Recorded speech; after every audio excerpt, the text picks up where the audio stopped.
So around 2008, I left October 2008 to go back to Saudi Arabia to teach at King Saud University in Riyadh. And on my journey, all right, on my journey back to Saudi Arabia, the plane ride is 13 hours long. All right, I flew from New York all the way to Saudi Arabia, which is a 13-hour flight. Yeah, and most of the flight, I usually sleep. I usually don't sleep the night before, so I can sleep most of the time there.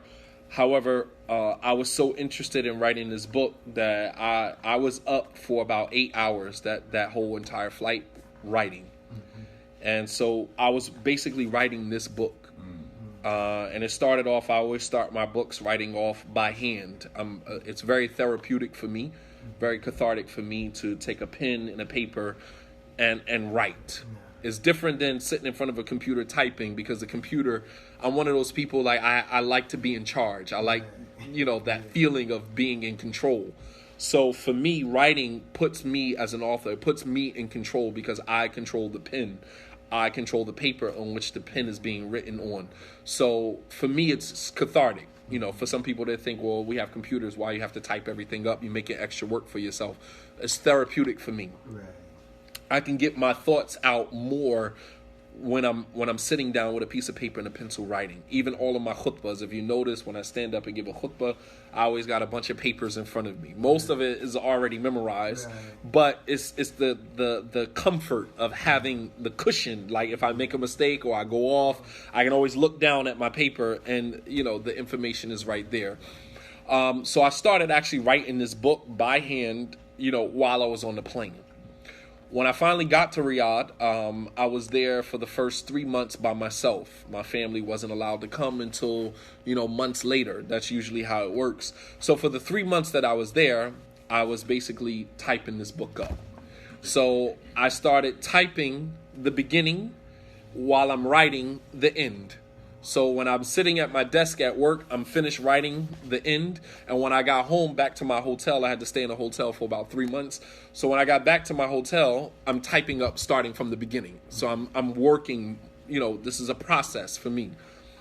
And in the process of me being there, I went to go make Umrah. At the time of making Umrah, Imam Ali Davis was still in Qura University at the time.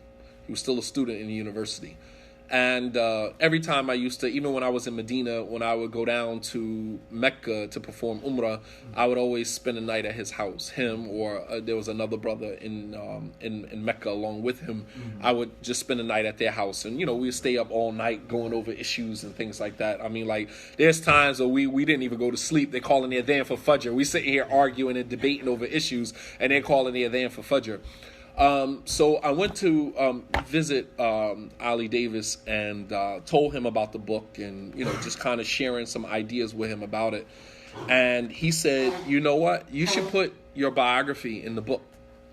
And at the time, I was like, nah, people don't need to know about my personal life. Right. This is my life.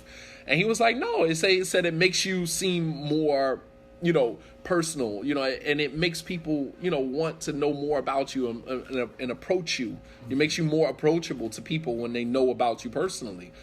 And so, I kind of toyed with the idea for a little bit, and I was just like, nah, I wasn't in a space where I felt comfortable bearing it all. Right. Just kind of letting my whole life story out like that. Even though I had did a video, if you go on YouTube, the Dean Show, Eddie, he does a lot of interviews and things like that. Eddie interviewed me on the Dean Show probably around 2012, 2013. And I kind of gave a little bit of, how I converted to Islam on the Dean Show.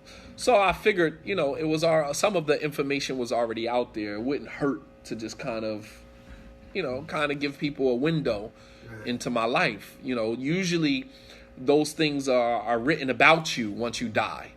And, my fear has always been, I don't want anybody to control my narrative. I control my narrative. You know what I mean? Like, I'm not going to sit back and wait for somebody else to tell my story. You know what I mean? I'm going to tell my whole entire story. You don't ever have to worry about me leaving out any details or any skeletons in my closet. I don't live like that. You know what I mean? I don't live with skeletons in my closet. I'll tell on myself before I let somebody else tell on me. I stand in my truth. I don't have a problem with that. So I thought about it, and, I called him back and I said, you know what? After thinking about it, I think I'm going to just put it in there. So I put, my autobiography in there. So I'm going to read through that just to kind of give you an idea of who I am. All right. I was born on September 21st, 1976 at Mountainside Hospital, which is actually in Glen Ridge, not actually Montclair. It's on the borderline of Montclair and Glen Ridge. To my parents, Karen Haskell, who is my mother's name, who was 18 at the time that she had me. So you can kind of understand, all right, if I'm 42, about to be 42 now, and my mother had me when she was 18, all right, so that means that my mother was 18 years old in 1976. All right, and for those of you who've been around long enough, you know what was going on in the African American communities in 1976. All right, this was a year after the death of Elijah Muhammad. Elijah Muhammad died in 75. This was 10 years after the death of Malcolm X, who died in 65 or 66. Right, so 1 year after the death of Martin Luther King. So you can see, and of course, during that time, this was when the heroin and crack epidemic started. The crack kind of started around 1980. But prior to that, in the 70s, the choice of drug was shooting up. All right. And my mother was an intravenous drug user. All right. So at 18 years old, you just kind of giving you an idea of the type of environment that I was born into. My mother was using drugs at the time when she was pregnant with me, when I was born. All right. So my mother was 18 and my father, Nathaniel Coram, who was then 23. So these were young parents, man. These were young parents, man. And I was my mother's second child. I'm my mother's only son, but I have an older sister who's 2 years older than me. Right. And so that made my mother's second child by 18, right? So my mother's first child, my oldest sister, was at 16, right? So you can kind of understand, how this situation, and alhamdulillah, all of my mother's children were my father's, the same father for all of them, with the exception of my oldest sister. And my legal name is Rajan Coram. A very popular name in the North Jersey region. Outside of North Jersey, people are like, well, Rajan, what does that mean? But I went to school with like 3 Rajans. You know what I mean? It was a very popular name in the Newark, East Orange, the Essex County area. Rajan is a very popular name in that. Rajan, Rashawn, right? I went to school with Rajan, Rashans, Rahims. All of those names were very popular during that time. And since that time, I've had my share of growing pains and adversities growing up in the city of East Orange. I grew up on North 20th Street between Springdale Ave and 4th Ave. So that area of 4th Ave where the masjid is now, that's actually my home. I was raised there. All right. I was taken away from my mother by the Department of Youth and Family Services, known as DYFS, here in New Jersey, for reasons that no child should have to bear. My 3 sisters and I were separated and placed into separate foster homes. All right. We were probably left in a home for about a week by ourselves. My oldest sister was about 5 or 6. I was 3. My sister right under me was like 2 or 1. And then we had my baby sister, who's, she was an infant at the time. My mom went out for whatever, groceries or whatever, went to the store and never came back. All right. So we were basically in the home, for days, and my sister at 5 years old, just kind of made it happen, and this is what happens when you put children in those type of environments. They become resilient. You know what I mean? They mature very quickly. You know what I mean? And there are a lot of children right now who their parents go out, buy drugs, don't come back, go out, party, whatever. And the kids are home just kind of taking care of themselves. And I mean, this is normal, even in the Muslim community. Very normal. And it wasn't until my next door neighbor heard my younger sister crying, that she came to the door and she asked where my mom was, and my sister was like, we don't know, we haven't seen her. And then of course she called the police or whatever, and they came, and Department of Youth and Family Services, and they split us up. So my sister went to one place, my youngest sister went to one place, and the baby was raised. She was the second one. Myself and my older sister, we were raised by foster parents. My two youngest sisters, they were raised by family members who, for whatever reason, decided to take them and not us. It's neither here nor there.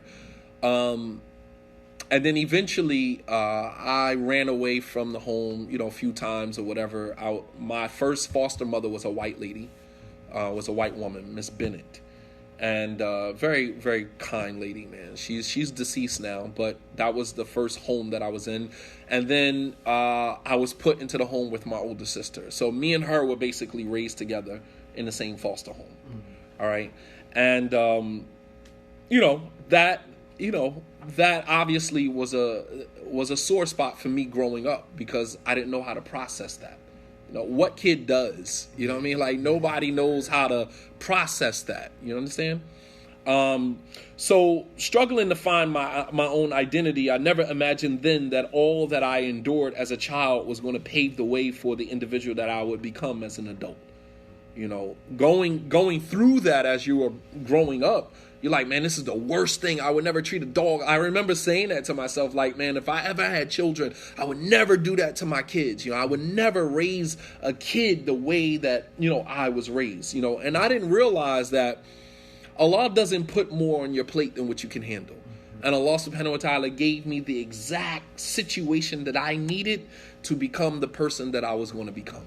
As a kid, you don't know, you don't understand that. You just think this is the worst possible situation that a kid could be raised in. I remember being on punishment, staring out the window, like I used to say, like, I hate God. I hate you. Like, why did I have to be raised in such a horrible situation? I didn't ask to be here. I didn't ask for this situation. This was my thought process for so many years of my life as a kid.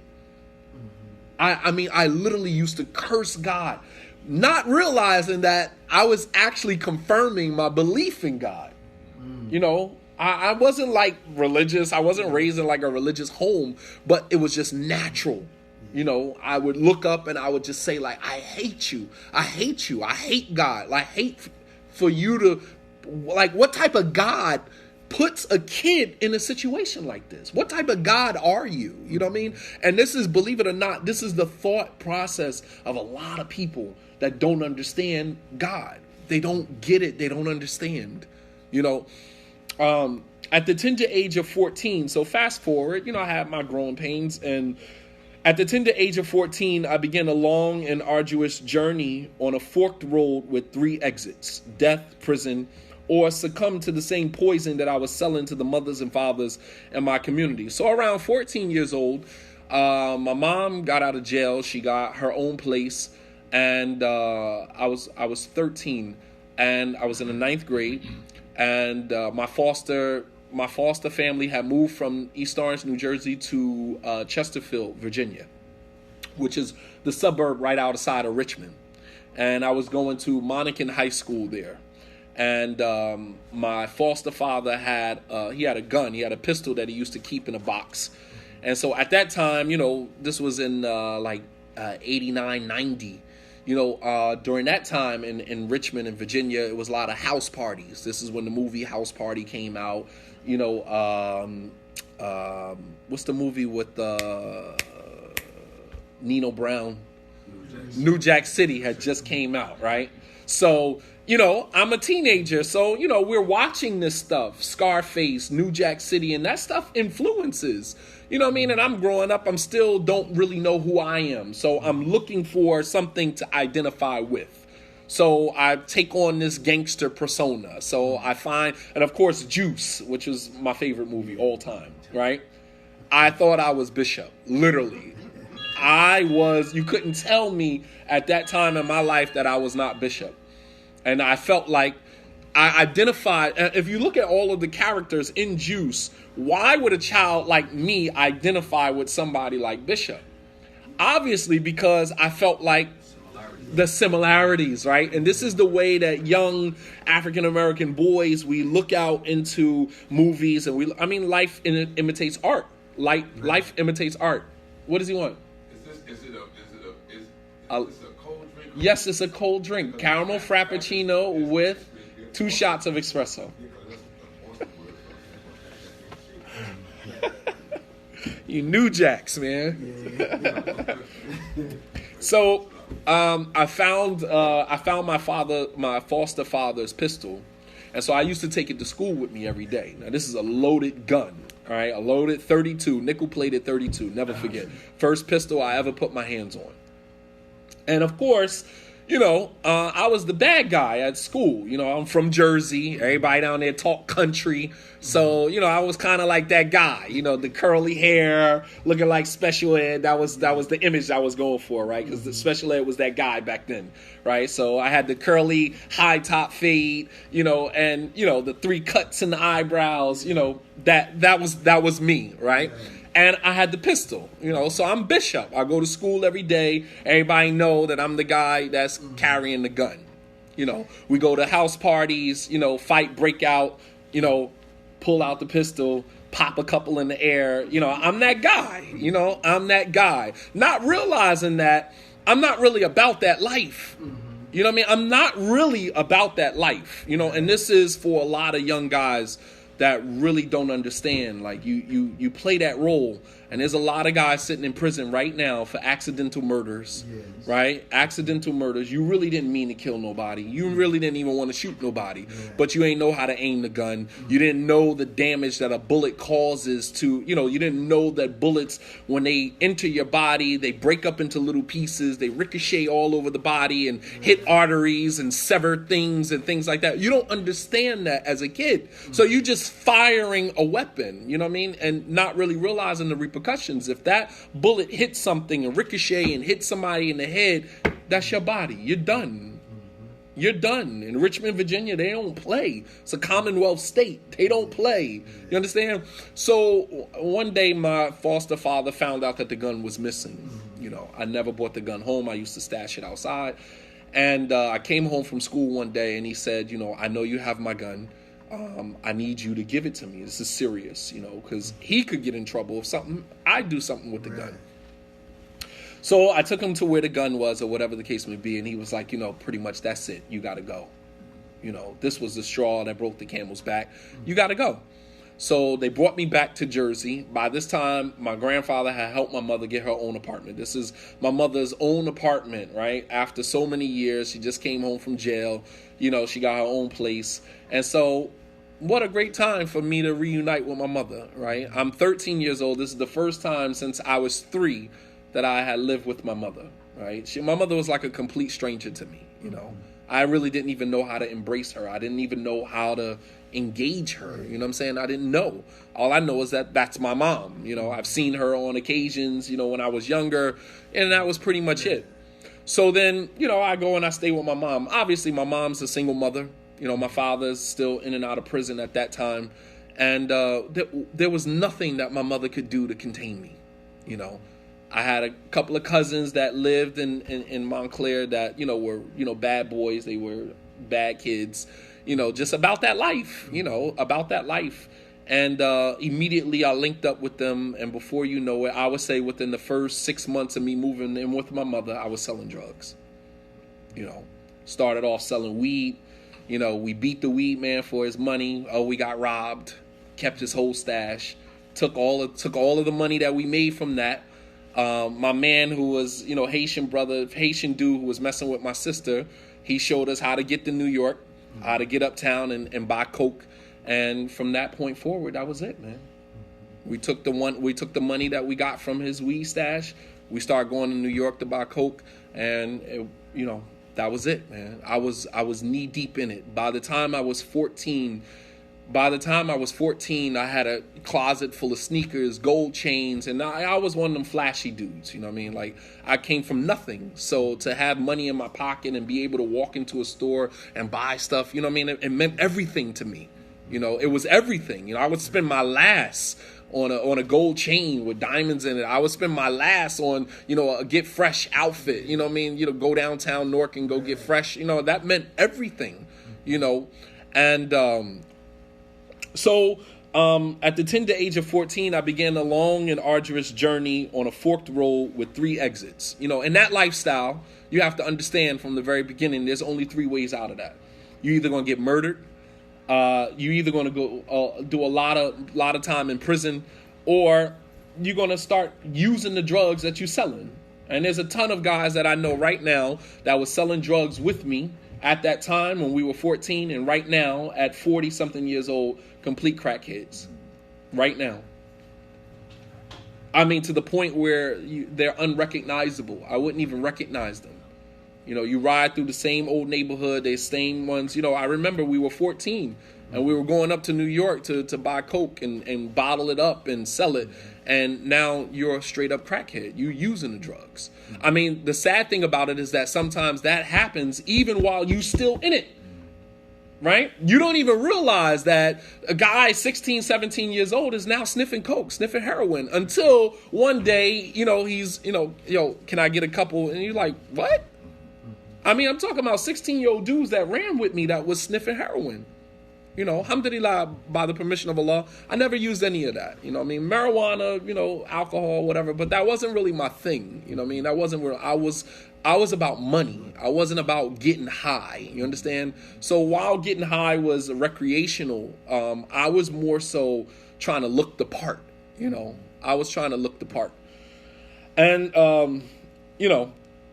I said I fell victim to one, I escaped one, and I dodged one for a period of time until it eventually caught up for me.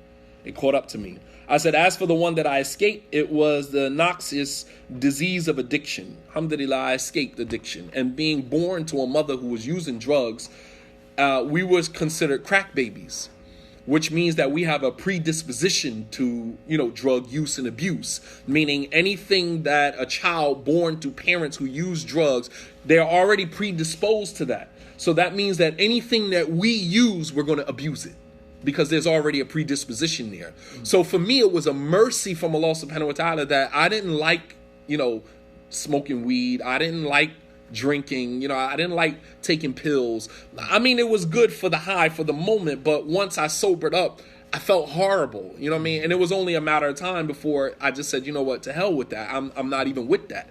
But you had other guys that weren't as fortunate and succumbed to it. And till this very day, are crack addicts, are heroin addicts, that drugs that they can't kick.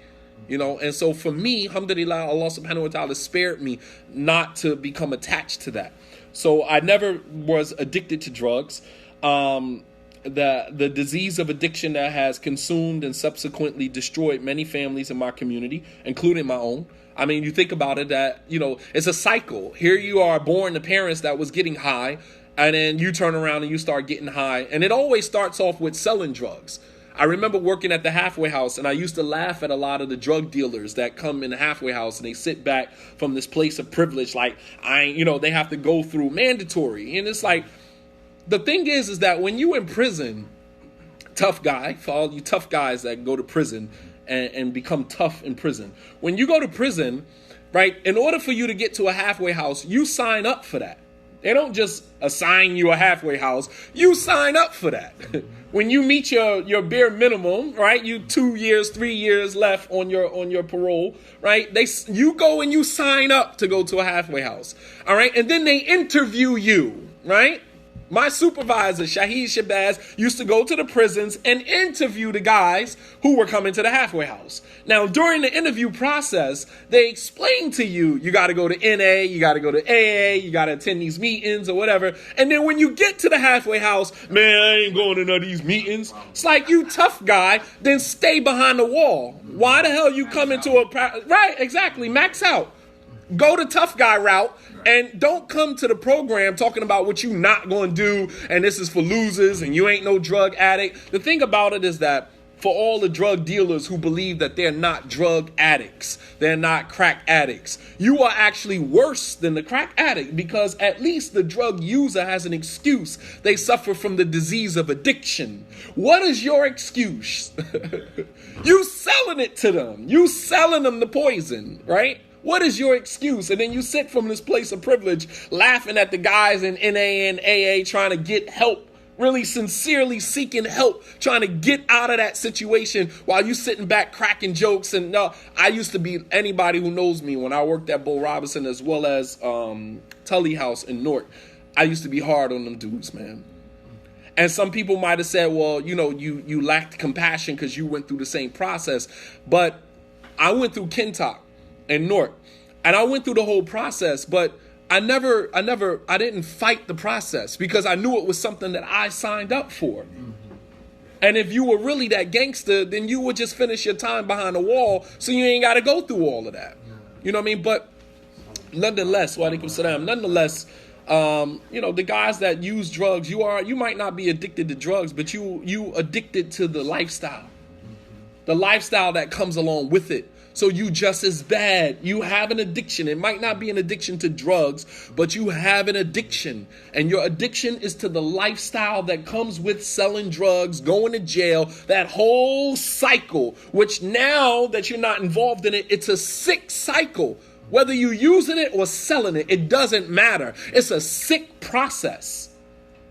To be out here carrying drugs in between your buttocks, carrying them in your underwears, stashing them under a church, stashing them over here. You have no morals, no values. Stashing them at your baby mother house, stashing them in the pamper bag. You have no morals or values. You are just as bad as the guys that are using the drugs.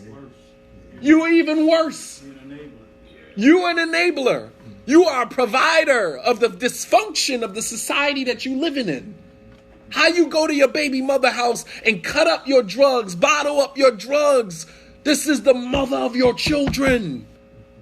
It's a sick mentality, man. Anyway, nonetheless. So I escaped one. As for the one I fell victim to, it was a prison cell that was patiently waiting for my arrival 50,000 years before the existence of creation. Meaning that prison cell was already waiting for me long before I was even created. It was part of my destiny, part of my fate. It was something that I could never escape. All right. As for the one that I dodged for a while until they eventually caught up to me, it was the death of the pre-Islamic state of unconsciousness, of Jahiliyyah. I died. I didn't die physically. I died morally. And then I was rebirthed, right, into an environment or into a religion, newfound awareness that roused in me the moment that I decided to embrace Islam. So I died, but not physically. I died morally. I died spiritually, and I was reborn. As Allah subhanahu wa ta'ala says in the Quran, one of my favorite ayahs. This ayah was actually sent to me. The first time I ever heard this ayah was sent to me by a brother who was in the Essex County jail with me before. We were both sentenced around the same time. We were sentenced to go to separate prisons. And you know, we were just talking, you know, at the time. He was trying to be an aspiring rapper. And thank you, Jazakallah khair. And neither one of us had any idea that we were going to become Muslim, right? We're in the Essex County jail waiting to get sentenced. Well, we were sentenced, waiting to get shipped to our respective prisons. We exchanged numbers or whatever the case may be. If you got home, call my family. If I get home, you call your family, whatever. Never heard from this guy again. I was in Yarville, youth correctional facility. I was there for about a year and a half. I had taken Shahada, started growing my little peach fuzz. And I had another charge, so I had to come from Yarville back to the Essex County Jail. This was like the summer of like 98. And they actually lost my paperwork, so I actually stayed in the Essex County, worst summer of my life. I actually stayed in the Essex County Jail for about 2 months. They lost my paperwork. I was just sitting, But in the process of that, I got a chance to spread Islam because I came back. Now I was a Muslim, right? I was on 7 and 8, one of the most dangerous tiers on the Essex County jail floor. That's where they keep the murderers. But since I was already a state prisoner, they couldn't put me on any other floor. Yeah. So during that time, I ran into the same guy. And he saw that I was a Muslim. I was telling him about Islam. I ran into a couple of other guys that I knew from Jahiliyyah. They saw that I was a Muslim. One of them actually told me, get the hell out of my face. I don't want to hear nothing about that religion. And like literally 10 years later, he took his Shahada.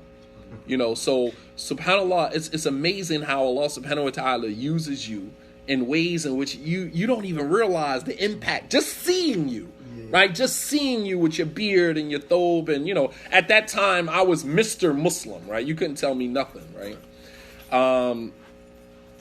And when I got back down to the prison, I got a letter from this same guy who had taken his Shahada after we crossed paths. And he sent me the first beginning of the, how jail letters go, Bismillah ar-Rahman ar-Rahim in Arabic. And then, they quote ayat. It's like you're writing a book, right? So I opened the letter. It was from him. And this was the first ayat at the top of the page. Can he who is dead, to whom we gave life and a light by which he can walk amongst men, be like he who is steeped in darkness from which he can never come out? أَوَمَنْ كَانَ مَيْتًا فَأَحْيَيْنَاهُ وَجَعَلْنَا لَهُ نُورًا يَمْشِي بِهِ فِي النَّاسِ كَمَنْ مَثَلُهُ فِي الظُّلُمَاتِ لَيْسَ بِخَارِجٍ مِنْهَا. Subhanallah, I read the ayat and it had impacted me because I realized that ayat was referring to me. I was dead. I died, and Allah subhanahu wa ta'ala gave me life. A new life. A new outlook on life, a new consciousness of him, subhanahu wa ta'ala. In the year 1996, at the age of 20, I was sentenced to 10 years in state prison with a mandatory minimum of 5 years to be served before I would be eligible for parole. Garden State Youth Correctional Facility became the university where I would earn my bachelor's degree in being a man. As Hitler said that prison is university, is the university for men. This is where men go to college and learn how to become a man. All right, because as a young boy at 20, while you think you know everything, you really know nothing. Because you're down there intermingling with inmates, older men who have been down there for 20, 30 years, who ain't never coming home, who are going to give you drop some jewels on you that you ain't never heard. I never forget, it was a brother from Camden. This is not Saleh, the brother who gave me my Shahada. It's another brother from Camden who was down there for a murder. And I never forget, I was so oblivious, man. It was 4 of us sitting at the table eating lunch. And everybody, I'm talking about I got a skid bid compared to somebody who's doing life. 10 years ain't nothing, right? You got people who serve in life who will do 10 years standing on their head like it's nothing.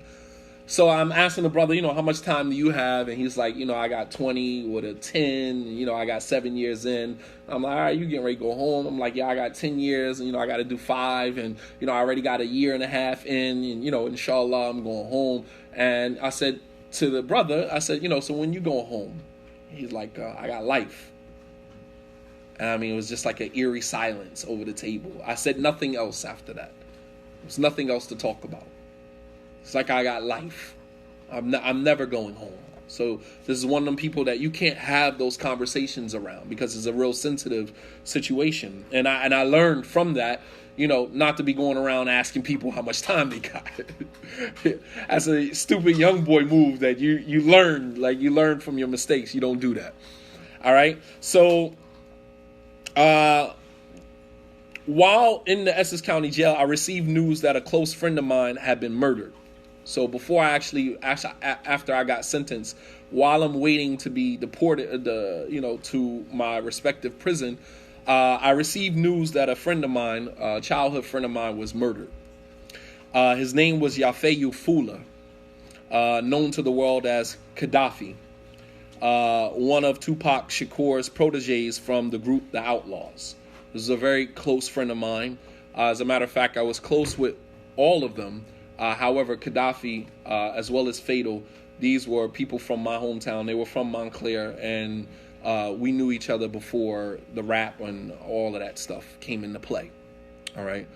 And this set a precedent of contemplation about my life that would eventually determine the tough decisions that I was going to make soon thereafter. So once it was a young female that I was friends with came up to the Essex County Jail, and you know how when you walk into the visiting hall and somebody is sobbing, they could only be sobbing like that for one reason, and that's somebody's dead, you know. And I can feel it. The moment I walked into the visiting hall and I saw her crying, the first thing I said to her, who got killed? I could feel it in my stomach. And I'm like, who got killed? And she just looked up at me with, tears in her eyes, and she said, Gaddafi. And I just dropped my head, and I was like, nah. Because I was just with him. Before I got locked up, I was just with him. No way. And it was just, it was really that the 7 stages of grief. And the first stage is denial. You're denying the fact that this is happening. No way. You can't accept that. I was just with this guy, no way. And as it stands, that's what happened. But however, I didn't know that was another piece of my puzzle. That was another piece of my puzzle, right?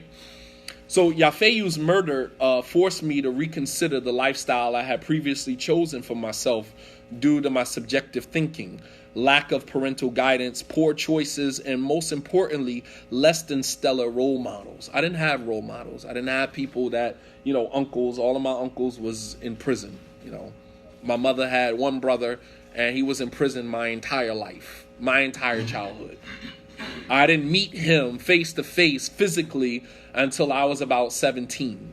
He came home talking that, you got to respect your mom. And I'm like, man, you better go kick rocks, man. I'm deep in the drug game. You talk about respect. Man, come on, man. Miss me with all of that. Ain't nobody trying to hear that, man. So by that time, it was like all that kicking knowledge and all that other stuff. It was really irrelevant at that time because I was already gone.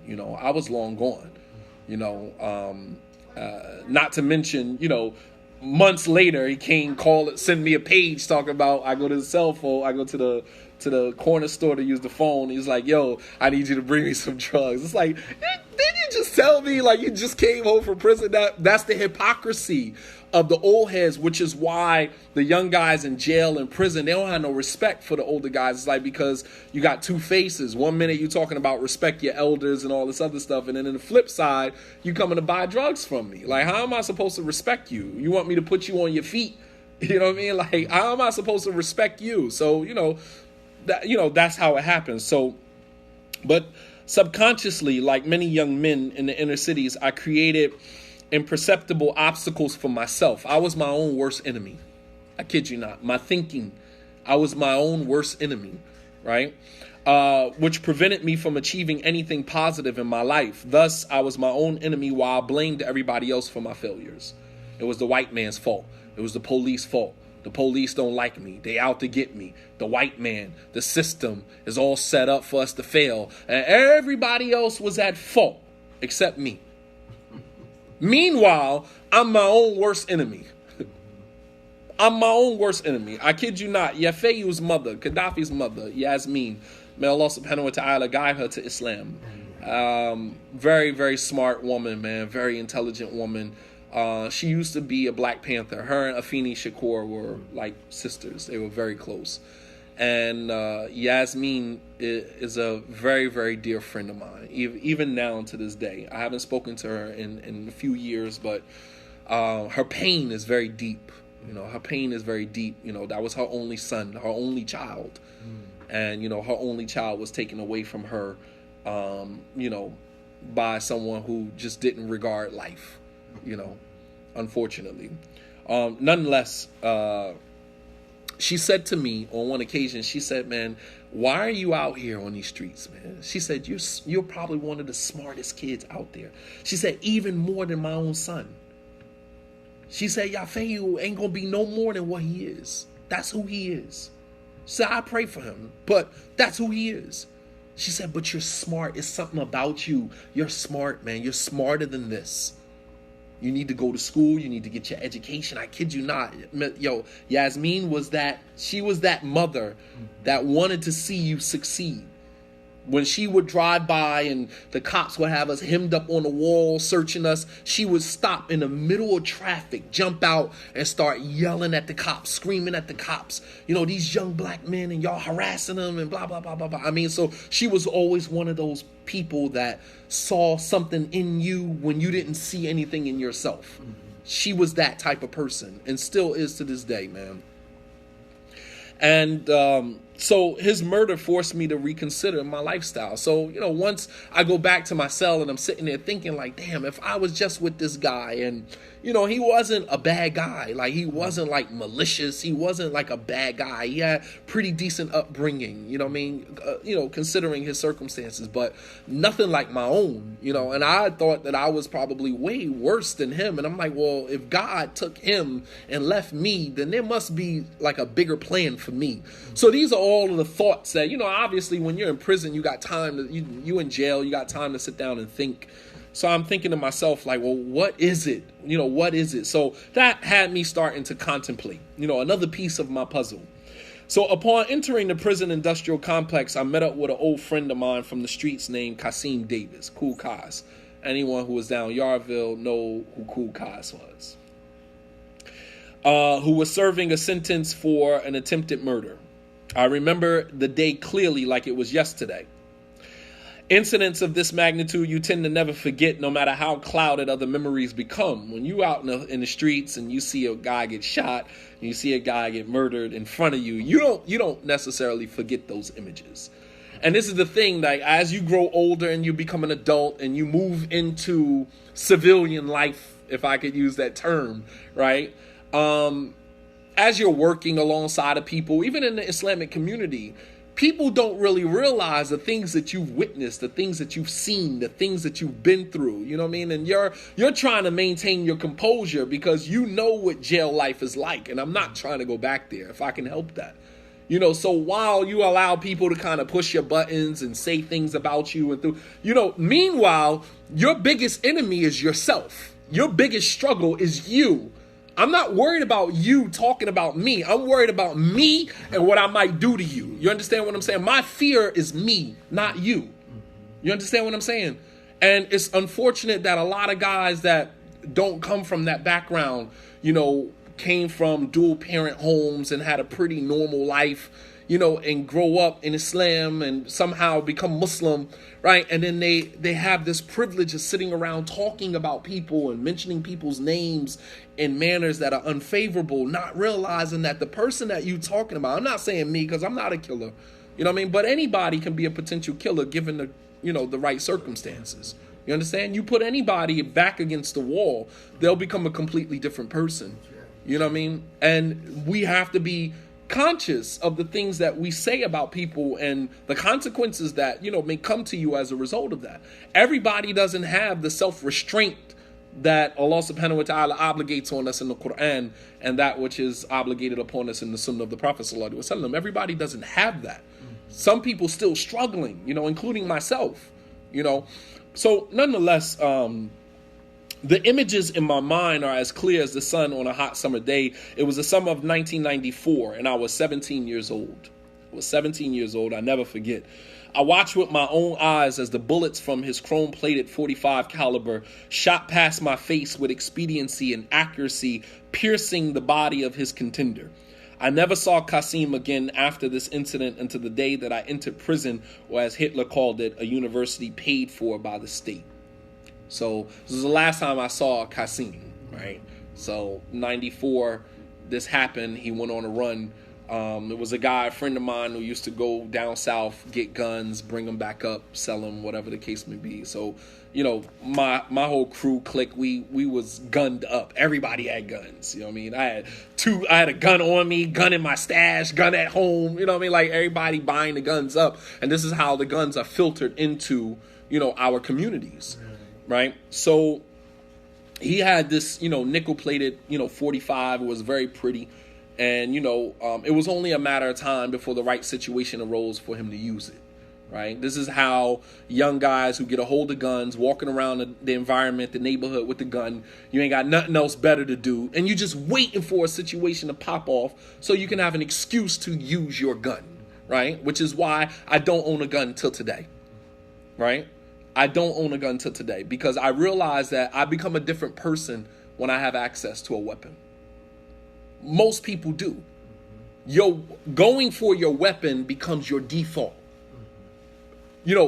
Thinking your way through the situation, using patience, exercising self-restraint, all of those things go out the window when you have access to a weapon. Going for your weapon, especially if you license in Delaware, you get licensed for a weapon like it's nothing.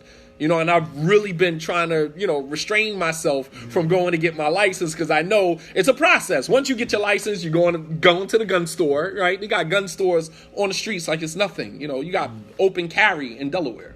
You got white guys walking in the movie theater with open carry, gun on their hip, sitting in Starbucks with gun on their hip. I mean, I know me.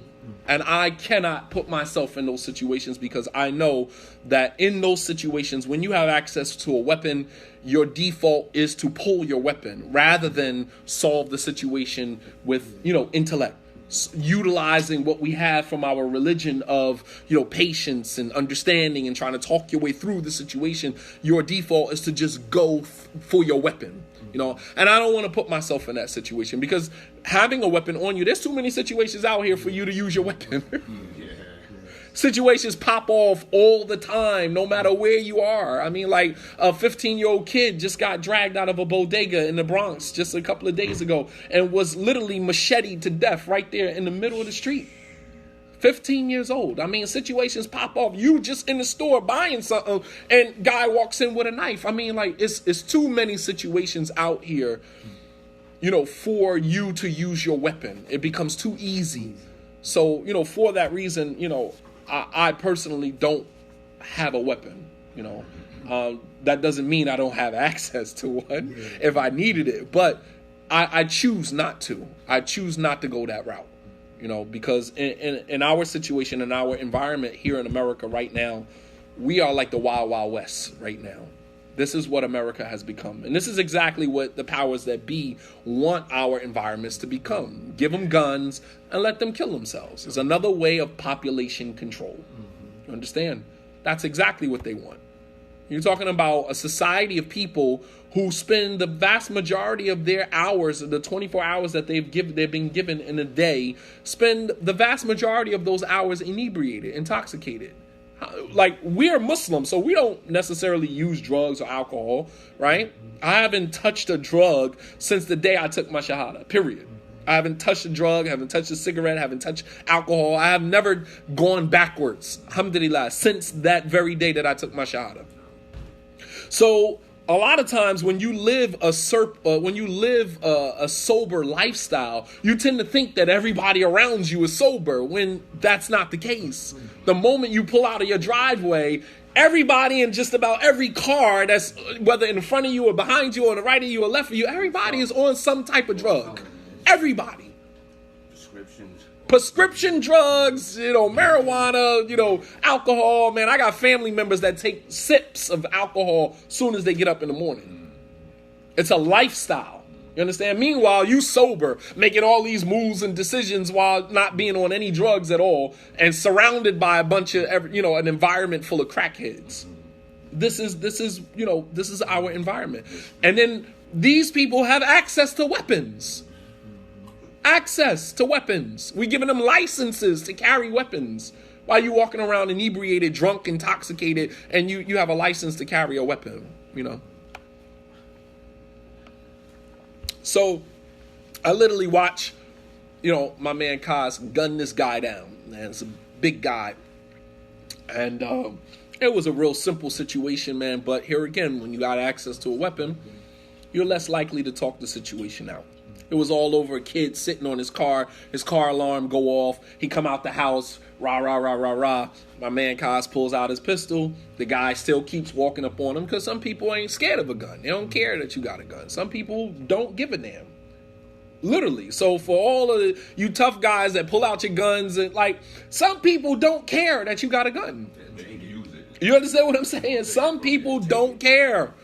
They're going to walk and literally do. When he pulled the gun out in the chrome-plated 45, you can't miss this. You know, this was in broad daylight. And dude did not flinch. He kept walking up on him, and it's like, bow, bow. And I'm sitting there on my bike like, wow, watching this happen. And I can literally feel the bullets going past my head, right? That's how innocent you are as a kid. As an adult, the moment you hear something that sounds like a gunshot, you running for ducking, running for, because you realize bullets don't have, no particular target. You know what I mean? You could be aiming right at an individual and still miss him. You understand?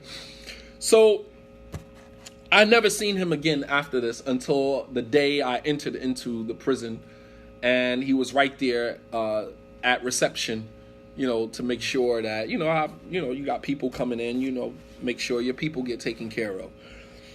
So that was, me entering. He got word that I was coming, as information in the prison system moves faster than the speed of a 5G network, right? People already know why you there, who's coming. We already get the word before you get there. Oh, such and such coming down. He just got transferred from Trenton over here. He's going over here. Like, it's ridiculous. Inmates know more about what's going on the street than many people that are already on the street. So, and he met me in the reception area. He brought some cosmetics, books. They give you the state issue cosmetics. When you got people down there, they giving you commissary stuff. You get VIP exclusive stuff. You all right? So he brings me, cosmetics, and most importantly, he brought me Islam. He didn't even know it. I took the stack of books to my cell. He came down. He had a box of stuff. He's like, yo, make sure my people get taken care of. Whatever. And he gave me a box, and the box had some books in it, deodorant, some other things. And so I took the stack of books back to my cell, and while examining them a bit closer, I noticed a variety of genres ranging from social political themes to religion. To be exact, the list included, I remember the list of books that he gave me. It was Monster by Cody Scott. I don't know if you've been to jail, you read Monster, right? Cody Scott was a guy from L.A. He was really a monster. I remember reading a book. He got into a shootout in a grocery store when he was with his moms. He's with his mom, and another gang member happened to see him across the aisle. He dips away from his mom, pulls out his gun, and begins firing at the guy from the other aisle. And then he runs out the store, runs home or whatever. His mom gets home. She didn't even know it was him. His mom's like, two guys start shooting in the grocery store. Didn't even know it was her own son. I mean, this is how Monster Cody, a real guy, man. Real guy. So, it was Monster by Cody Scott, Nathan McCall's Makes Me Wanna Holler, Angela Davis's Asada, an autobiography of Asada Shakur, and Abdul A'la al-Maududi, Towards Understanding Islam. And last but not least, Alex Haley's The Autobiography of Malcolm X. And I think that that's the one that really did it for me. That is the one that did it for me. So this was the books that he had brought me. Now, keep in mind, Allah says in the Quran, Wallahu a'lamu haythu yaj'alu risalata. Allah knows best where to put his message. Allah subhanahu wa ta'ala was guiding me the whole entire way. I didn't know that. The whole, God, my friend dying, information being brought to me, that impacting, my subconscious, got me thinking in a certain way. Me getting down there, receiving this box of books, and then here at the bottom of the pile is the autobiography of Malcolm X. Right? So, the last book was probably the most influential of them all and would go on to have the greatest impact on me until present. It actually played the most significant role and the decision that I was going to make in the near future about becoming a Muslim. This was perhaps the first time since I'd reached the age of puberty that I had actually sat down to read an entire book cover to cover. I was like anti-book. I ain't read nothing. You know, I sat down on a stoop in front of a Chinese store, in front of a liquor store, selling drugs all day long. I didn't read anything. Nothing. And, you know, to be in an environment where now you don't have nothing but time but to read, I devoured everything. There was not a book that was handed to me except that I devoured it. You know, I found in Malcolm X's autobiography experiences that resonated with me on levels that were unexplainable. Not so much from a religious standpoint, but more from the challenges of life that he was exposed to due to the candid and sincere nature of his character. The potential to be someone great, but the lack of awareness and resources to bring it into fruition. The potential to be great, but you lack the wherewithal. You lack the resources. And there's so many guys that are sitting in prison right now with tons of years, man, that were geniuses, man. Geniuses.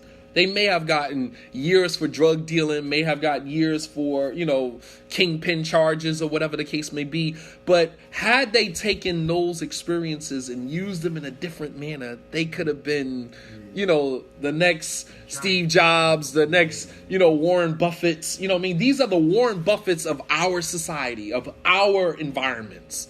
You understand? Some of these guys were millionaires on the streets, man, just on selling drugs. You know, I'm not going to mention any names, but I mean, from the North New Jersey area, and I'm sure you guys know here, you know, in the South Jersey area, Atlantic City, Camden, man, like, we know guys that are sitting in prison right now. I know a guy from North New Jersey right now who's probably in his mid-30s right now, sitting with a life sentence, man, that got a kingpin charge, that was a freaking genius, man. Given the right circumstances and the right situation, he could have been, he was a genius, man. You know, genius. You know, but unfortunately, his genius was exploited, you know, by Shaitan for other reasons, and he ends up behind bars, you know, while, you know, real criminals, white collar criminals who steal billions and millions of dollars from people on a regular basis are walking around with suits and ties on, driving Bentleys and living in huge houses in Beverly Hills. You know what I mean? They are geniuses, but they do their crimes in a way where they get away with it, where society accommodates them. Whereas our geniuses, they, you know, are exploited, and their geniuses are their genius is used for, you know, reasons that are demonic and shaitanic, and they're put behind bars as a result of that, you know.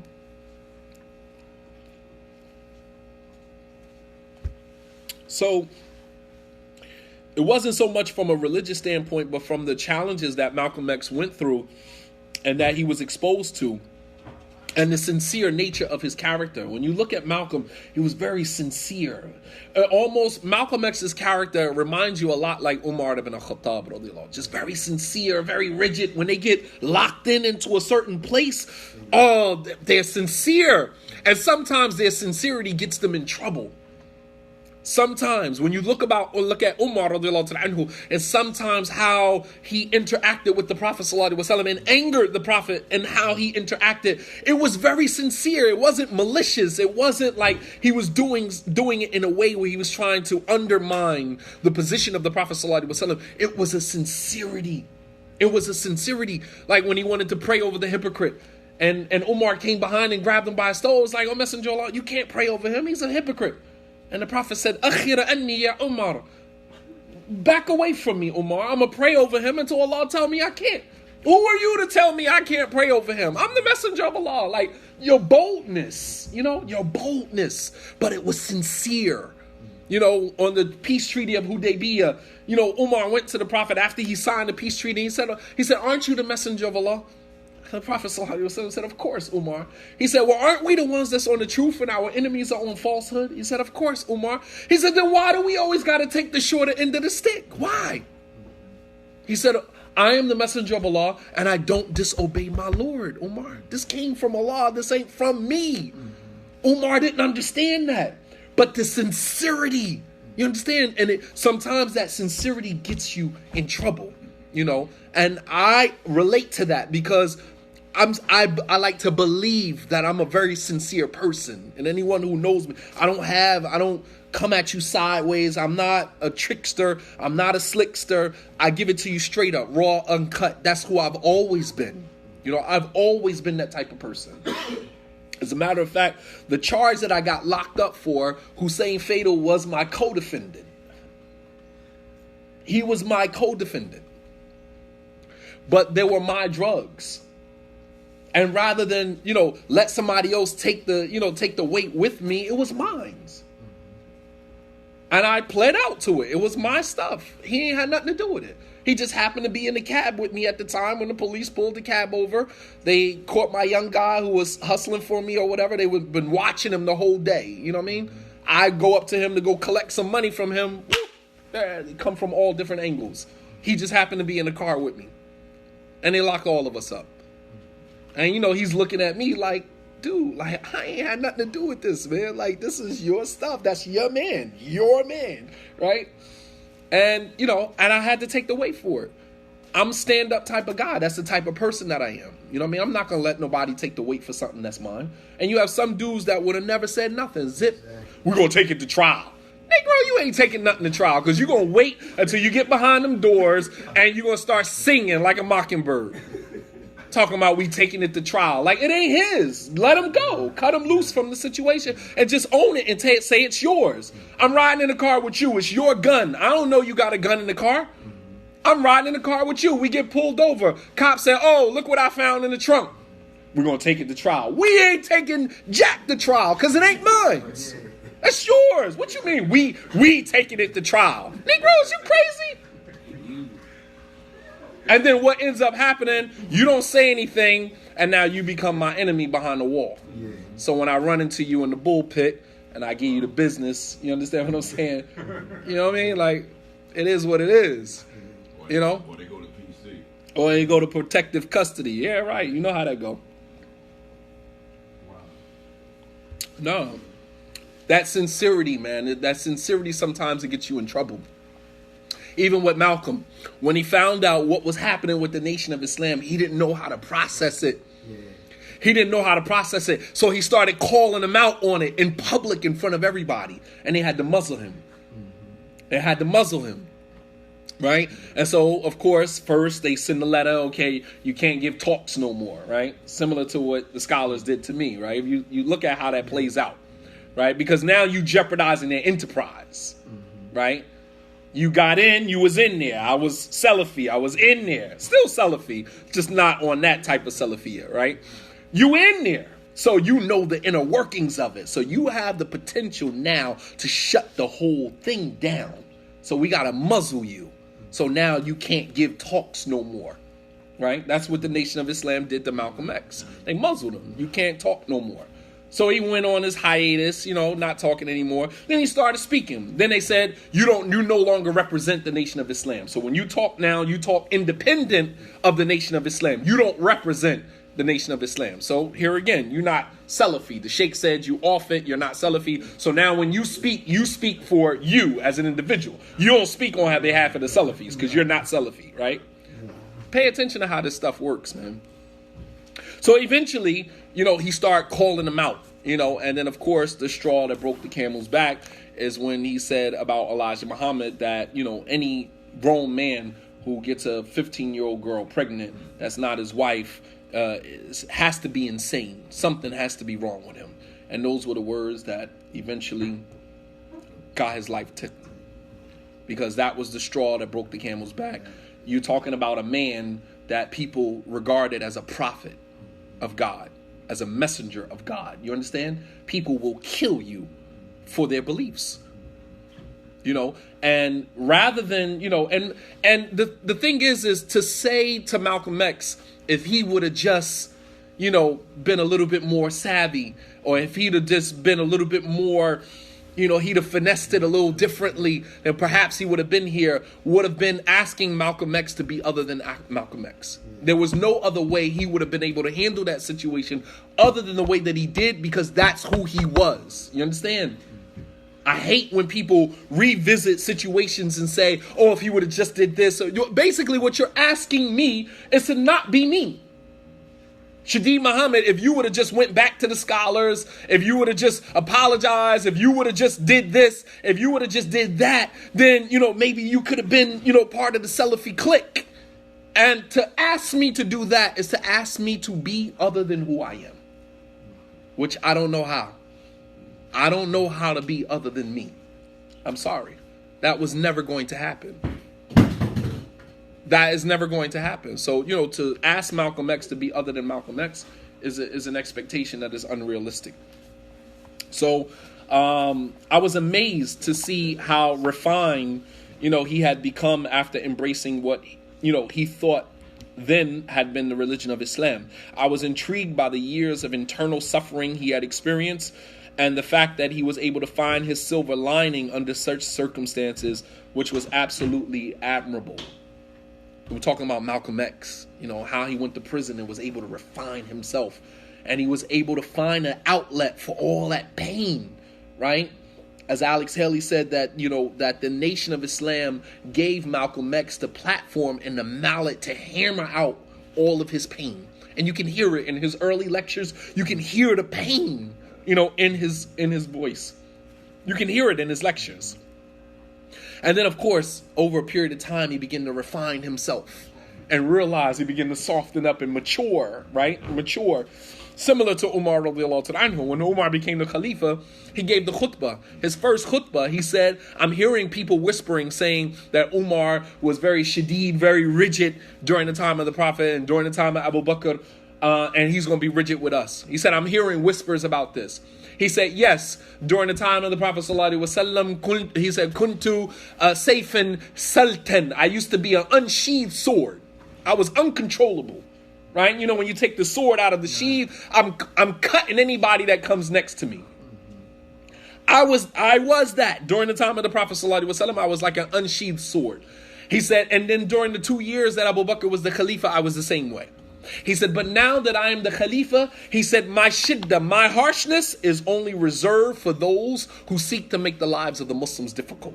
He said, but for the rest of the Muslims, they get nothing but rifq. They get nothing but gentleness from me. So if, for the vast majority, I'm going to be gentle. And my harshness is reserved only for those who seek to make the lives of the Muslims difficult.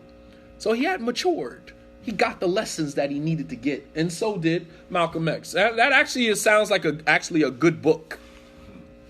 The comparisons between, Malcolm X and Umar bin al-Khattab radiallahu anhu. That is actually a good book. That's actually a good book. Maybe that'd be the next one. That would take some work. Yeah. That would really take some work, but it's doable. It's doable. Because then you would get a chance to see Umar's personality in a different light. Yeah. And you would be able to now, because Malcolm is probably the closest example that we would have to that, you would now be able to make it relatable through Malcolm X. Exactly. So it would definitely, be a good one. That's what we need. We need real human examples that we can connect with. Right. And that would be real good. Right. Inshallah. I'll make a mental note of that. No. Inshallah. All right. So one of his close friends said that the Nation of Islam gave Malcolm the mallet to hammer out all of his frustrations. So after reading his entire autobiography for the first time, I said to myself, if I was ever going to accept a religion, it would be the religion of Islam. That's the process. You start to say, all right, now we're doing the process of elimination. If I was going to be Muslim, then it's going to be the religion of Islam. I met Qasim in the gym a few days later, and he asked me, how did I find the books? I told him that I was still reading, but they were very interesting nonetheless. He was going to the court to play basketball, and he took a chain from around his neck, and it had the name of Allah subhanahu wa ta'ala on it in Arabic. I recognized the writing from the calligraphy I saw on one of the books that he gave me. It never dawned on me that he was Muslim, right? But how? How could someone who callously cut a man down in the middle of the street in front of so many people, how could he be a Muslim? But then again, how could someone like Malcolm X become a Muslim with the background that he had? So these are all of the thoughts that are playing in my mind. I'm like, nah, no way this guy is Muslim, man. What do you need? Okay. All right, so I'm going to pause so we can call the adhan, inshallah.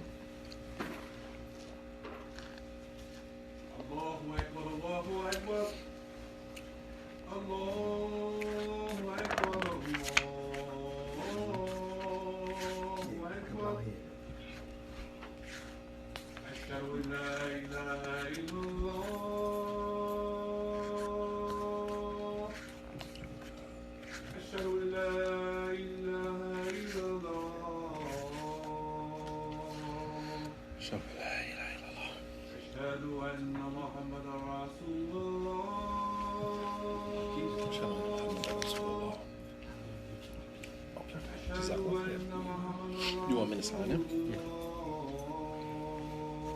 Give me a got a pen.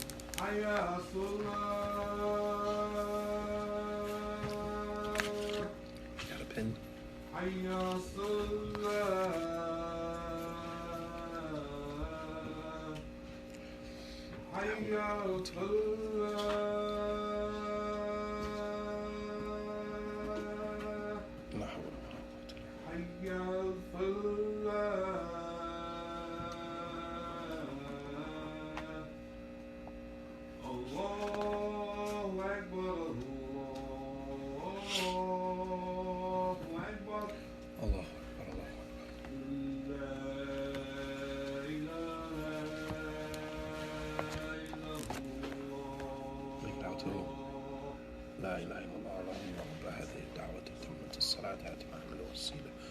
والفضيلة وبعثه اللهم مقاما محمودا الذي وعد.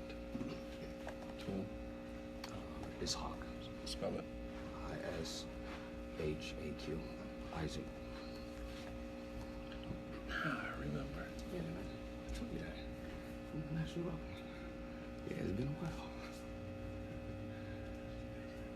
That's why that video. No, from the youth house.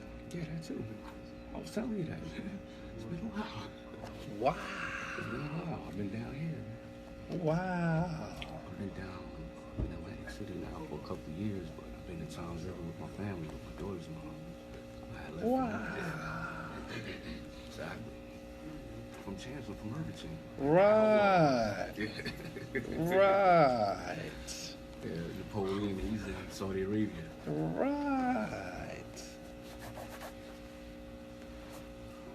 And we speaking about Gaddafi, the guy that did that got 37 years in the feds. Oh, really? Just recently? Recently. He was yeah. I know who he is. Yeah, he was wow. selling something in Newport News in Virginia. Feds got him some heroin, 37 years in the feds. Yeah, that stuff catches up with you. Yep. Right? You beat a body for 7 years and then you get jammed up. That stuff come back to you, man. Okay, so let me just continue up to the point where I take my shahada, and then because the autobiography is just entirely too long. It says like 30 pages. There's no way we'll get through all of that. Chapter 3? Okay. So there's a couple of pages that I had marked or earmarked that I wanted to elaborate on. All right. So after reading his entire autobiography for the first time, I said to myself, if I was going to accept a religion, it would be the religion of Islam. So I saw Qasim on the basketball court, took the chain from around his neck, had Allah's name written on it. And I was kind of confused. I was like, there's no way that this guy is Muslim, man. Like that thought never crossed my mind. All of these thoughts were racing in my head, which forced me to ask him very subtly but assertively, are you Muslim? And he replied with all candor, of course I am. And then it all made sense to me. In prison, most street hustlers find their light bulb moment, and I'm guessing that this is where he found his and where I was most certainly going to find mine. All right, here's a guy who the last time you saw him, he was shooting at somebody in broad daylight, and then you see him in jail, and he's Muslim. I read the autobiography of Malcolm X 2 more times from cover to cover, and the more that I read, the more the religion of Islam continued to open its doors to me. I was never a religious person per se, but somehow through all of what I experienced, I still managed by the mercy of Allah to hold on to the foundation that I and every other human being was created with, which is the innate belief that God exists, the fitrah. I just needed to nurture that predisposition by getting answers to questions that have caused me so much internal dissonance and strife throughout my entire life. Questions like, if God exists, why can't I see him? Questions like, if God loves me, then why did he take my mother while I was only 16? My mother died when I was 16, right? If God so loved me, then why was I born to parents who appeared to be more in love with their addiction than their own children? And by far the most important question of them all was, I didn't ask to be born, so why am I here? That was by far one of my, famous questions that I always used to ask, why am I here? I was raised as a Baptist in the foster home that I was placed in, a denomination I would later on denounce when the aforementioned questions could not be satisfactorily answered from the paradigm of Christianity. Prophet Muhammad ﷺ mentioned that every child is born with a predisposition to believe in God. He said that every child is born upon the fitrah, in the natural state, knowing that God exists. But it is his parents that make him a Jew, a Christian, or an idolater. I was baptized and even went to Sunday school on occasions. However, when Christianity could not provide me with the answers to these questions, which essentially offers the human being a foundation upon which their entire worldview will rest, I dismissed the idea of religion altogether. When you went to Christian, pastors and you ask them, why am I here? What is the purpose of life? These are questions that they kind of deflect. They kind of they work around. They don't ever meet you head on with an answer that is satisfactory. An answer that makes you feel like, okay, I'm in the right place. So when that couldn't happen, I just denounced religion altogether. I said, man, to hell with all religions. I know I believe in God. That I held on to that, but I didn't affiliate or associate with any religion whatsoever. I held on to my intrinsic belief that there's no God, even though I had yet to discover a system or a way of life that would provide me with the opportunity and platform to express my spirituality. That is essentially what religion does. Religion just gives you the platform through which you can express your spirituality. As you can see, I was spiritual. I believed in God, even though I didn't have a particular religion. All right, religion just provides you with the obstacles, it provides you with the platform, whereby you can express your spirituality. I express my spirituality through prayer. I express my spirituality through dhikr, through the recitation of Quran and other aspects that we have in our deen, by which you can find your way in whatever you find easy for you to do. That's what you stick with. Some people, it's easy for them to pray. Some people, it's easy for them to fast. Some people, it's easy for them to give charity. Some people, there's tons of things that we can do in Islam to express your spirituality. The Prophet ﷺ said the most beloved deeds to Allah are those that are done with continuity, even if they're small. So it's not about, it's not about the quantity. It's about the quality of the deed, the consistency of it. Find your niche in the religion, right?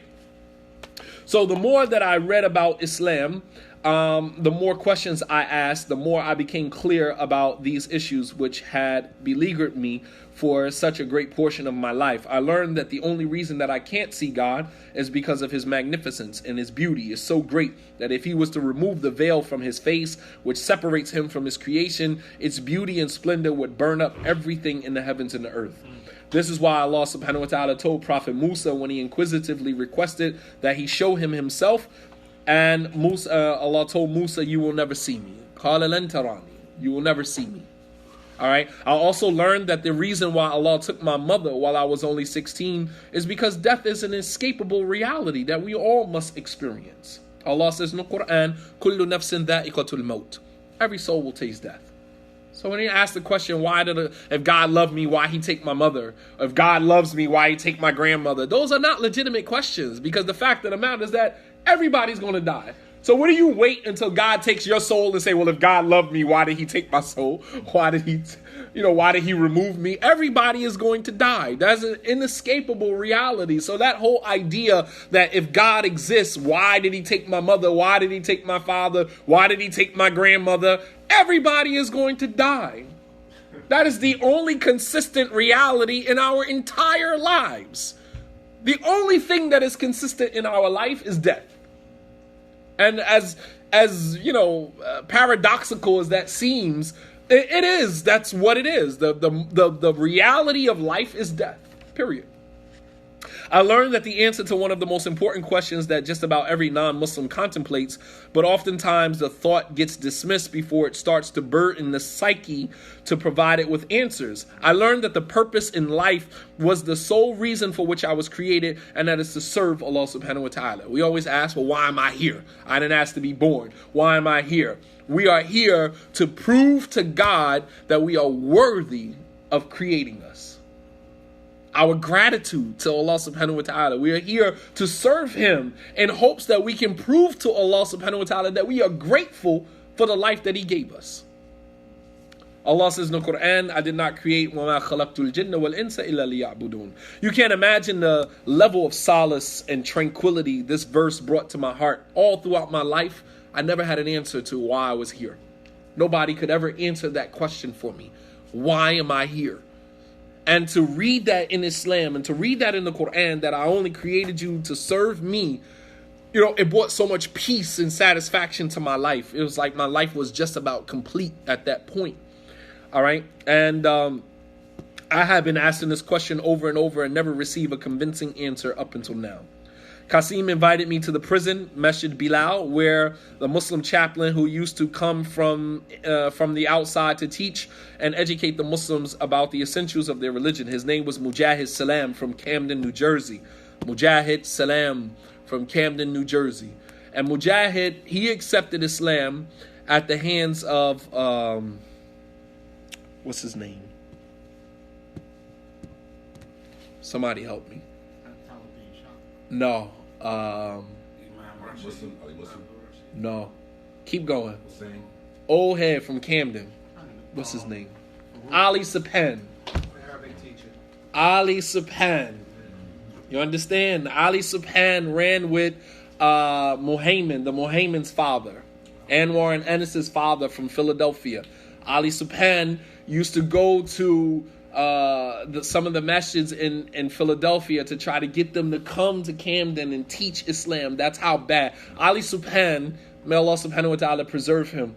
Ali Subhan is largely responsible for Islam in the South Jersey area. Make no mistake about that.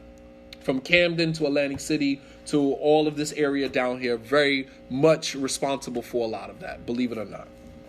Nonetheless, Mujahid Salam, he was the imam that used to come in from the outside to teach us. He was also in Yardville at one point and, changed his life and came back, and now he was the chaplain in the prison.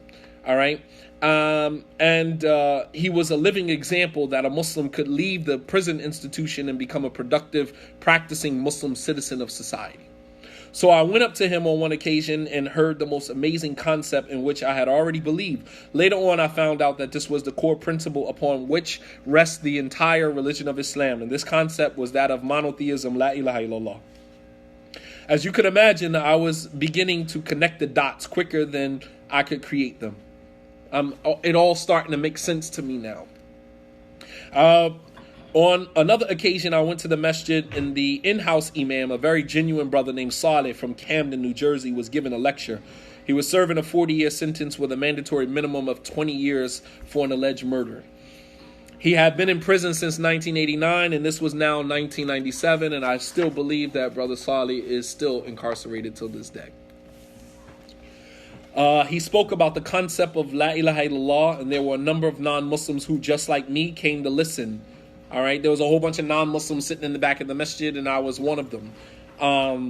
Listen about more about this strange religion that turned hardened criminals into some of the most educated and refined gentlemen that you could ever see in your life. When he finished his lecture, he asked if there was anyone present who wanted to take their shahada, which is the testimony of faith that brings one into the fold of Islam.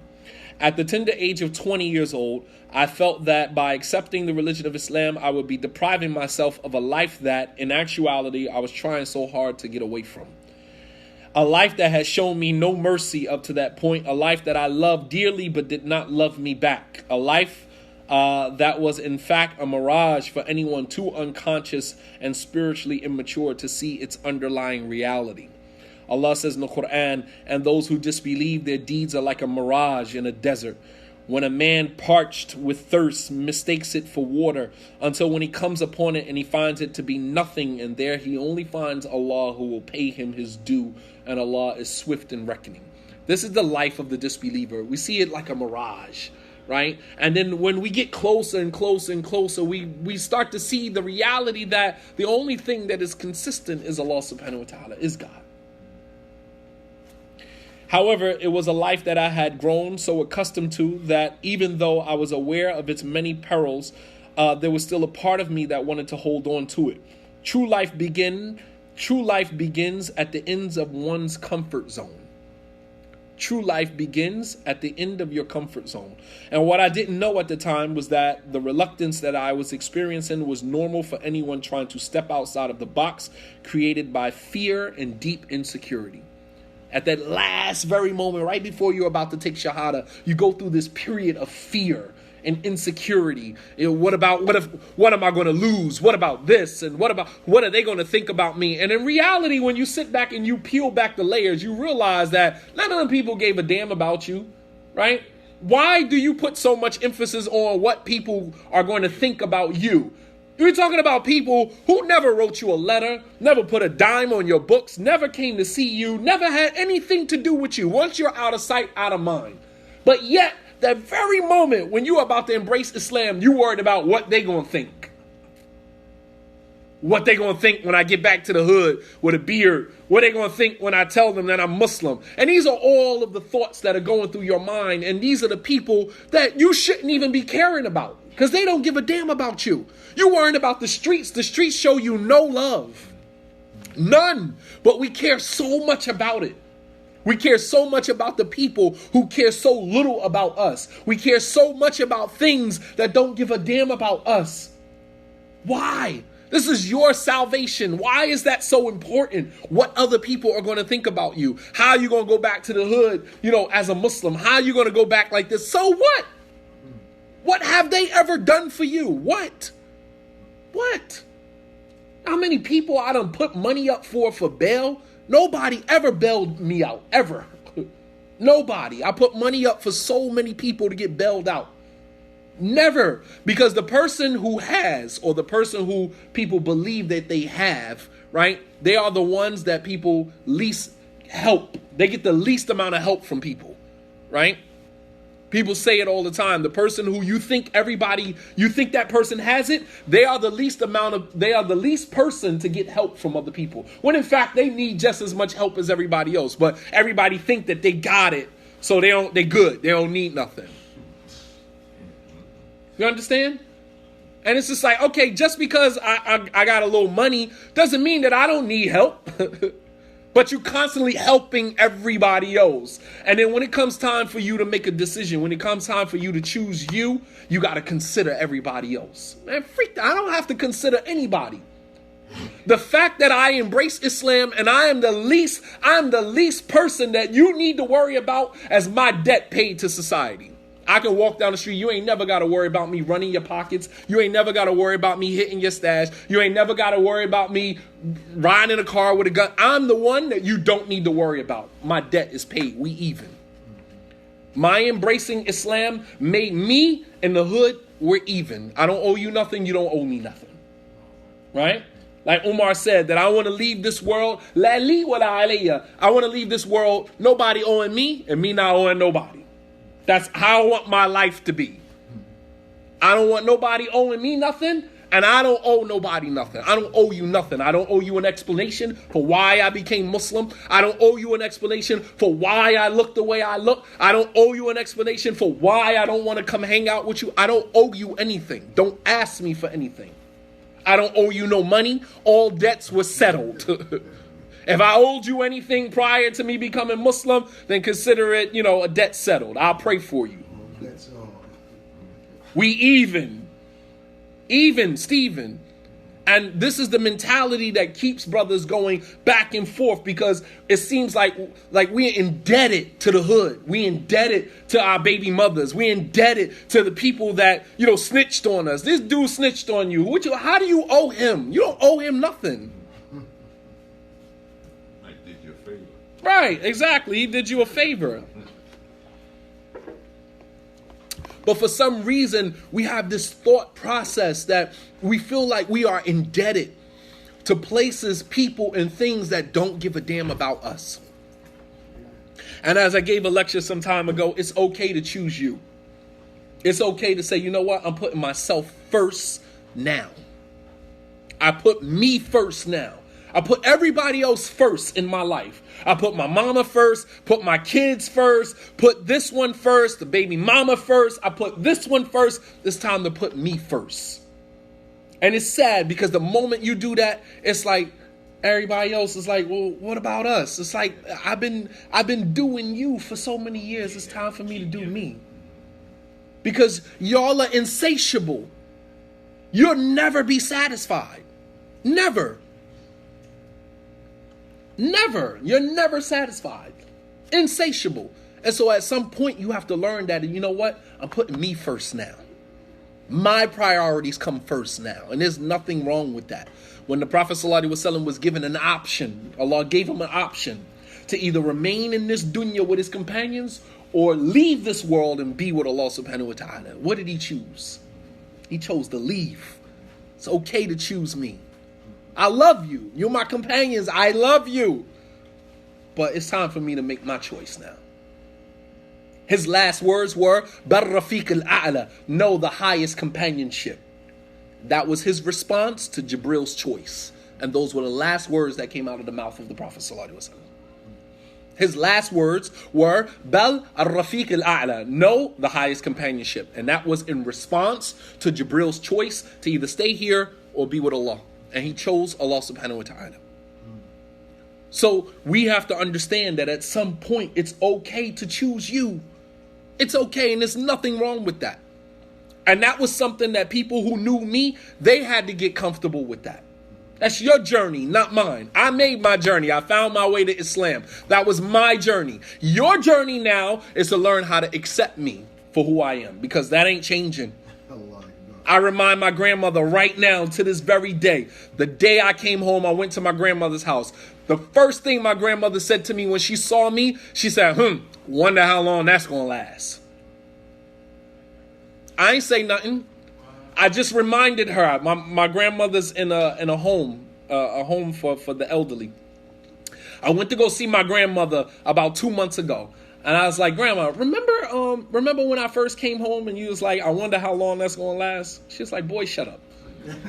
That was like 20-something years ago.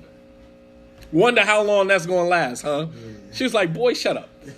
But the point that I'm making is that I didn't do a lot of this about how I'm going to come home and do this. I didn't even tell anybody. I had one aunt, my Aunt Tara. Tara, if you listening, shout out to you. She was the only Muslim that I knew. And I sent her a letter and told her that I had taken Shahada. I was too embarrassed to tell anybody else, not because I was scared, because I didn't know if I was going to be able to go home and live up to the example. So I said, you know what? I'm not going to say anything to anybody. I'm just going to do it. I'm just going to practice it, and people can make their own judgment call. But I'm not going to be here, hey, I took Shahada, I'm Muslim now and calling everybody. I didn't do that. I let my example show without me having to say anything. And so eventually, I took my Shahada. However, it was a life that I had grown so accustomed to, even though I was aware of its many perils, and that was still a part of me that wanted to hold on to it. True life begins at the end of one's comfort zone. And what I didn't know at the time was that the reluctance that I was experiencing was normal for anyone trying to step outside of the box that was created by fear and deep insecurity. It reminds me a quote of Marianne Williamson, who said, "It is our light, not our darkness, that most frightens us. Our deepest fear is not that we are inadequate. Our deepest fear is that we are powerful beyond measure. As we are liberated from our own fear, our presence automatically liberates others." Powerful. It is not our darkness that we fear, it is our light. We are afraid of how brilliant we are, how genius we are. We are afraid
Yeah, man. Check that. I,